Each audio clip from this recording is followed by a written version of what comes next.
Assalamu alaikum. ഞാൻ Mubi. Welcome to my food paradise.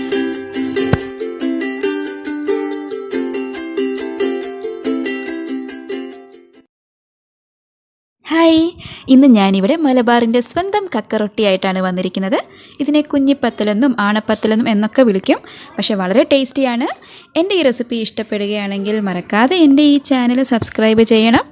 Subscribe ചെയ്യുക മാത്രമല്ല, അതിനോടൊപ്പം തന്നെയുള്ള ബെല്ലൈക്കണും കൂടി കൊടുത്താലേ എൻ്റെ ഫ്യൂച്ചർ റെസിപ്പി നോട്ടിഫിക്കേഷൻ കിട്ടത്തുള്ളൂ. ഇനി ഇതെങ്ങനെ തയ്യാറാക്കുന്നു എന്ന് നോക്കാം. ഇതിൻ്റെ ഇൻഗ്രീഡിയൻസ് എന്തൊക്കെയാണെന്ന് നോക്കാം. ആദ്യം പത്തൽ ഉണ്ടാക്കാനായിട്ട് ഒരു മിക്സിയിലേക്ക് നമുക്ക് 1 കപ്പ് തേങ്ങ ആഡ് ചെയ്ത് കൊടുക്കാം. തേങ്ങ അല്പം കൂടിയത് കൊണ്ട് കുഴപ്പമില്ല. ഇനി ഇതിലേക്ക് ഒരു 4-5 ചെറിയ ഉള്ളി നമുക്ക് ആഡ് ചെയ്ത് കൊടുക്കാം. ഇനി ഇതിലേക്ക് നമുക്ക് 1 ടേബിൾ സ്പൂണ് പെരിഞ്ജീരകം ആഡ് ചെയ്ത് കൊടുക്കാം. ഇനി നമുക്കിതിനെ നന്നായിട്ടൊന്ന് ചതച്ചെടുക്കാം. വെള്ളം ആഡ് ചെയ്യേണ്ട ആവശ്യമില്ല, ജസ്റ്റ് ഒന്ന് ചതച്ചെടുത്താൽ മാത്രം മതി. നമുക്കിത് അരിപ്പൊടിയിലേക്ക് ആഡ് ചെയ്യാൻ വേണ്ടിയിട്ടാണ്. ഞാനിവിടെ 2 കപ്പ് റോസ്റ്റഡ് ആയിട്ടുള്ള അരിപ്പൊടിയാണ് യൂസ് ചെയ്യുന്നത്. സാധാരണ പുഴുങ്ങലരിയാണ് യൂസ് ചെയ്യാറ്, പക്ഷേ ഞാനിപ്പോൾ പെട്ടെന്ന് ഉണ്ടാക്കാൻ വേണ്ടിയിട്ടാണ് അരിപ്പൊടി യൂസ് ചെയ്യുന്നത്.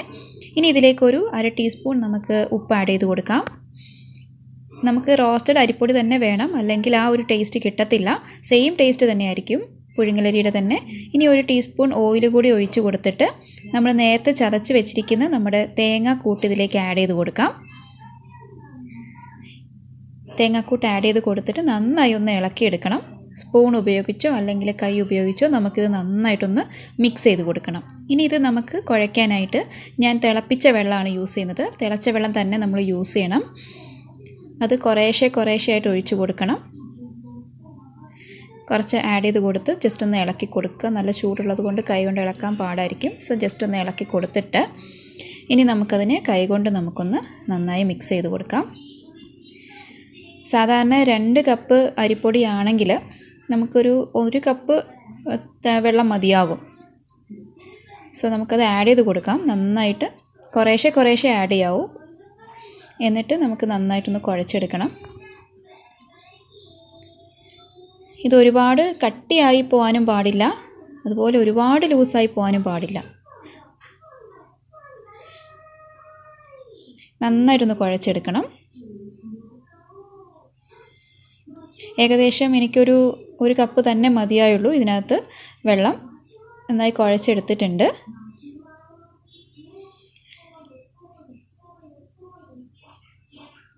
ഇനി നമുക്ക് ഇതിനെ ഉരുട്ടിയെടുക്കണം. സോ ഇത് കണ്ടോ, ഒരുപാട് ലൂസായിട്ടുമില്ല, ഒരുപാട് കട്ടിയായിട്ടില്ല. ഇനി നമുക്കിതിനെ ഉരുട്ടി ആ ഒരു ഷേപ്പിലേക്ക് എല്ലാം എടുക്കുക എന്നുള്ളതാണ് നെക്സ്റ്റ് സ്റ്റെപ്പ്. അതിനായിട്ട് നമുക്കൊരു കയ്യിൽ കുറച്ച് എണ്ണ പുരട്ടിയിട്ട് ഇതുപോലെ ഈ ഷേപ്പിൽ ചെറുതായി ഉരുട്ടിയിട്ട് നടുക്കൊന്ന് പ്രസ് ചെയ്ത് കൊടുക്കണം. പിന്നെ ഒരുപാട് വലുപ്പത്തിൽ എടുക്കാത്തതാണ് നല്ലത്. കൂടുതലും ഒരു മീഡിയം സൈസിൽ ചെയ്യുമ്പോൾ ടേസ്റ്റ് കൂടുതലായിരിക്കും. ഈ ഒരു ഷേപ്പിൽ നമുക്ക് ആ മാവ് കംപ്ലീറ്റും കുഴച്ച് ഇതുപോലെ ഒരു ഷേപ്പിലെടുത്ത് മാറ്റിയെടുക്കണം.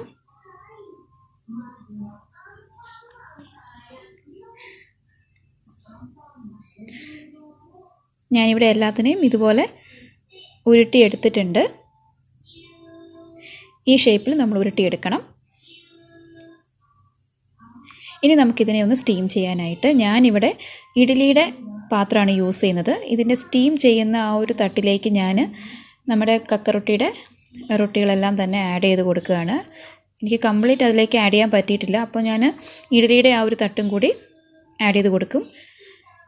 അതിലേക്കും കൂടി ആഡ് ചെയ്ത് കൊടുക്കാം. ഇപ്പോൾ ഇത് മയമാണ്, ഇതൊക്കെ സോഫ്റ്റായിട്ടാണ് ഈ മാവിരിക്കുന്നത്. പക്ഷേ നമ്മളിത് സ്റ്റീം ചെയ്ത് കഴിയുമ്പോൾ ഇത് കുറച്ച് കട്ടിയാകും. സോ ഇതിനെ ഞാൻ ഇതിലേക്ക് ആഡ് ചെയ്ത് കൊടുക്കാൻ പോവാണ്. ഇനി നമുക്കിതിനെ സ്റ്റീം ചെയ്തെടുക്കണം. ഒരു 15 മിനിറ്റ് മതിയാകും നമുക്കിതിനെ സ്റ്റീം ചെയ്യാനായിട്ട്. സോ ക്ലോസ് ചെയ്തിട്ട് ഒരു 15 മിനിറ്റ് മീഡിയം ഫ്ലെയിമിൽ നമുക്കിതിനെ സ്റ്റീം ചെയ്യാം. ആ സമയം നമുക്ക് ഇനി ഗ്രേവി ഉണ്ടാക്കാനായിട്ട് പ്രിപ്പയർ ചെയ്ത് തുടങ്ങാം. അതിനായിട്ട് ഞാൻ ബീഫാണ് എടുത്തിരിക്കുന്നത്. ബീഫിനെ നന്നായി കഴുകി വൃത്തിയാക്കിയിട്ടുണ്ട് 1/2 കിലോ. ഒരു കുക്കറിലേക്ക് ഞാൻ ഈ ബീഫിനെ ആഡ് ചെയ്ത് കൊടുക്കുകയാണ്. ഇനി ഞാൻ ഇതിലേക്ക് കുറച്ച് ഉപ്പ് ആഡ് ചെയ്ത് കൊടുക്കുകയാണ്. 1/2 ടീസ്പൂൺ മതിയാകും. കുറച്ച് മഞ്ഞൾപ്പൊടി 1/2 ടീസ്പൂൺ, കുറച്ച് മുളക് പൊടി എരിവനുസരിച്ച് ആഡ് ചെയ്ത് കൊടുക്കാം. ഞാനിവിടെ ഏകദേശം 1 ടേബിൾ സ്പൂണോളം ആഡ് ചെയ്ത് കൊടുത്തിട്ടുണ്ട്. ഇനി ഇതിലേക്ക് നമുക്ക് കുറച്ച് വെള്ളം ആഡ് ചെയ്ത് കൊടുക്കാം. ഒരു 1/4 കപ്പ് മതിയാകും. കാരണം ഈ ഇറച്ചിയിലും വെള്ളം ഉണ്ട്, അത് ഇറങ്ങി വരും വേവിക്കുമ്പോൾ. നന്നായി മിക്സ് ചെയ്ത് കൊടുക്കാം. ഇനി നമുക്കിതിനെ മൂടി വെച്ചിട്ടൊരു 6-7 വിസിൽ വരുന്നത് വരെ നമുക്കൊന്ന് നന്നായി വേവിച്ചെടുക്കാം. കക്കറൊട്ടി റെഡി ആയിട്ടുണ്ടോ എന്ന് നോക്കാം. ഏകദേശം 15 മിനിറ്റ് കഴിഞ്ഞു. ഇതാ നന്നായിട്ട് വെന്ത് വന്നിട്ടുണ്ട്. ഇതാ നല്ല കട്ടിയായി വന്നിട്ടുണ്ട്. സോ ഇനി നമുക്കിതിനെ തണുക്കാനായിട്ട് മാറ്റി വെക്കാം. ഇനി നമ്മുടെ ഇറച്ചി കൂടി വെന്തോ നോക്കാം. 7 വിസിൽ വന്നിരുന്നു. ഇറച്ചി നന്നായി വെന്ത് വന്നിട്ടുണ്ട്. കുറച്ച് വെള്ളം മാത്രമേ ബാക്കിയുള്ളൂ. ഇതിനെ നമുക്ക് മാറ്റി വെക്കാം. എന്നിട്ട് ഇനി ഗ്രേവി പ്രിപ്പയർ ചെയ്യാനായിട്ട് നമുക്കൊരു പാൻ ചൂടാക്കാം. അതിലേക്കൊരു 3-4 ടേബിൾ സ്പൂൺ നമുക്ക് ഓയിൽ ഒഴിച്ചു കൊടുക്കാം. വെളിച്ചെണ്ണയായിരിക്കും കുറച്ചും കൂടി നല്ലത്. ഇനി ചൂടായി കഴിയുമ്പോൾ ഇതിലേക്ക് നമുക്ക് ചെറുതായിട്ട് അരിഞ്ഞു വെച്ചിരിക്കുന്ന സവാള ആഡ് ചെയ്ത് കൊടുക്കാം. ഞാനിവിടെ വലിയൊരു സവാളയാണ് യൂസ് ചെയ്തിരിക്കുന്നത്. നന്നായിട്ട് ഇളക്കി കൊടുക്കാം. പെട്ടെന്ന് നമുക്കിത് വെന്ത് കിട്ടാൻ വേണ്ടിയിട്ട് കുറച്ച് ഉപ്പ് ആഡ് ചെയ്ത് കൊടുക്കാം. ഇത് നമുക്ക് നന്നായി ഇളക്കി കൊടുക്കാം. ഈ സവാള നന്നായിട്ട് വരണ്ട് വരണം. അതായത് ഒരു ഗോൾഡൻ ബ്രൗൺ കളർ ആകുന്നത് വരെ വരണ്ട് വരണം. അല്ലാന്നുണ്ടെങ്കിൽ ഇതിൻ്റെ ഒരു മധുരം നമുക്ക് ഈ കറിയിൽ വരും. ഏകദേശം ആയിട്ടുണ്ട്. ഇതിലേക്ക് ഇനി നമുക്ക് ഇഞ്ചി, വെളുത്തുള്ളി, പച്ചമുളക് ഇത് 3ഉം കൂടി അരച്ചതാണ്. ചതച്ചെടുത്താൽ മതി, അരക്കേണ്ട. ചതച്ച് നമുക്കിതിലേക്കൊന്ന് ആഡ് ചെയ്ത് കൊടുക്കാം. മുളക് എരിവ് അനുസരിച്ച് ആഡ് ചെയ്ത് കൊടുത്താൽ മതി. നന്നായിട്ടൊന്ന് മിക്സ് ചെയ്ത് കൊടുക്കണം. അതിൻ്റെ ആ ഒരു പച്ചമണം മാറുന്നത് വരെ മിക്സ് ചെയ്ത് കൊടുക്കണം. ഇനി നമുക്കിതിലേക്ക് കുറച്ച് കരിവേപ്പില കൂടി ആഡ് ചെയ്ത് കൊടുക്കാം. നന്നായിട്ടൊന്ന് മിക്സ് ചെയ്ത് കൊടുക്കണം. അപ്പോൾ നമുക്കിതിൽ എണ്ണ കുറവാണെന്ന് തോന്നുവാണെങ്കിൽ ഒരു 1-2 ടേബിൾ സ്പൂൺ കുറച്ച് എണ്ണ നമുക്കിതിലേക്ക് ആഡ് ചെയ്ത് കൊടുക്കാം. എന്നിട്ട് നന്നായിട്ടൊന്ന് മിക്സ് ചെയ്ത് കൊടുക്കാം. ഏകദേശം ആയിട്ടുണ്ട്. ഇതിലേക്ക് നമുക്കൊരു 1/2 ടീസ്പൂൺ മഞ്ഞൾപ്പൊടി, 1 ടീസ്പൂൺ മുളക് പൊടി നമ്മൾ ഓൾറെഡി ബീഫിൽ ആഡ് ചെയ്തിട്ടുണ്ട്. ഇനി നമുക്കൊരു 1.5 ടീസ്പൂൺ അല്ലെങ്കിൽ 1 ടേബിൾ സ്പൂൺ മല്ലിപ്പൊടി ആഡ് ചെയ്ത് കൊടുക്കാം. 1/2 ടീസ്പൂൺ ഗരം മസാല, ഇനി ഒരു 1/2 ടീസ്പൂൺ മീറ്റ് മസാല. ഇത്രയും കൂടി ആഡ് ചെയ്ത് കൊടുത്ത് നന്നായിട്ടൊന്ന് ഇളക്കി കൊടുക്കണം. ലോ ഫ്ലെയിമിൽ വേണം നമ്മളിത് ആഡ് ചെയ്ത് കൊടുക്കാൻ, അല്ലാന്നുണ്ടെങ്കിൽ അത് കരിഞ്ഞു പിടിക്കും. സോ മസാല നന്നായിട്ടൊന്ന് വരണ്ട് വരുന്നവരെ ഒരു 1 മിനിറ്റ് 1.5 മിനിറ്റ് നമുക്കൊന്ന് ഇളക്കി കൊടുത്തിട്ട് ഇനി ഇതിലേക്ക് നമുക്ക് തക്കാളി ആഡ് ചെയ്ത് കൊടുക്കാം. തക്കാളി നന്നായിട്ടൊന്ന് വരണ്ട് കിട്ടണമെന്ന് വരെ നമുക്ക് ഇളക്കി കൊടുക്കാം. നന്നായിട്ട് മിക്സായിട്ട് നമുക്കിനി ഇതിലേക്ക് നമ്മൾ നേരത്തെ വേവിച്ച് വെച്ചിരിക്കുന്ന ബീഫ് ആഡ് ചെയ്ത് കൊടുക്കണം. ബീഫ് നമുക്കിതിലേക്ക് ആഡ് ചെയ്ത് കൊടുക്കാം. ഇത് ബോൺലെസ് ബീഫാണ് ഞാൻ എടുത്തിരിക്കുന്നത്. ബോണിനുള്ളത് നമുക്ക് എടുക്കാം, പക്ഷേ കൂടുതൽ നല്ലത് ബോൺലെസ് ആയിട്ടുള്ള ബീഫായിരിക്കും. സോ നന്നായിട്ടൊന്ന് ഇളക്കി കൊടുക്കുക.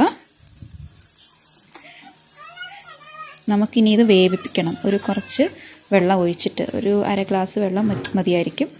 നമുക്കതൊഴിച്ചിട്ട് വേവിക്കണം. മൂടി വെച്ച് വേണം. ഒരു 2-3 മിനിറ്റ് മാത്രം. ഓൾറെഡി നമ്മുടെ ബീഫ് വെന്തതാണ്, അതുകൊണ്ട് അധികം നേരം വേവിക്കേണ്ട ആവശ്യമില്ല. ഇതിനെ മൂടി വെച്ചൊരു 2-3 മിനിറ്റ് നമുക്ക് മീഡിയം ഫ്ലെയിമിൽ വേവിക്കാം. ഇതിലേക്ക് ആഡ് ചെയ്യാൻ വേണ്ടി ഗ്രേവിക്കായിട്ട് നമുക്കൊരു മിക്സിയിൽ 1/2 കപ്പ് തേങ്ങ, 1 ടേബിൾ സ്പൂൺ പെരിഞ്ജീരകം, ഒരു 3-4 ചെറിയ ഉള്ളി, ഒരു 1/4 ടീസ്പൂൺ മഞ്ഞൾപ്പൊടി ഇത്രയും ആഡ് ചെയ്തിട്ട് അതിലേക്ക് കുറച്ച് വെള്ളവും ഒഴിച്ച് ഇനി നന്നായിട്ടൊന്ന് അരച്ചെടുക്കണം. നമ്മുടെ ബീഫ് ഏകദേശം ആയിട്ടുണ്ട്. ഇനി ഇതിലേക്ക് നമ്മൾ നേരത്തെ ഇപ്പോൾ അരച്ച് വെച്ചിരിക്കുന്ന ആ ഒരു തേങ്ങയുടെ മിക്സർ ആഡ് ചെയ്ത് കൊടുക്കാം. ഈ ഒരു ഡിഷിൻ്റെ മെയിൻ ടേസ്റ്റ് വരുന്നത് തന്നെ ഈ ഒരു തേങ്ങയുടെ ഗ്രേവി ആഡ് ചെയ്യുമ്പോഴാണ്. ഇതിനെ നന്നായിട്ടൊന്ന് ഇളക്കി കൊടുക്കണം.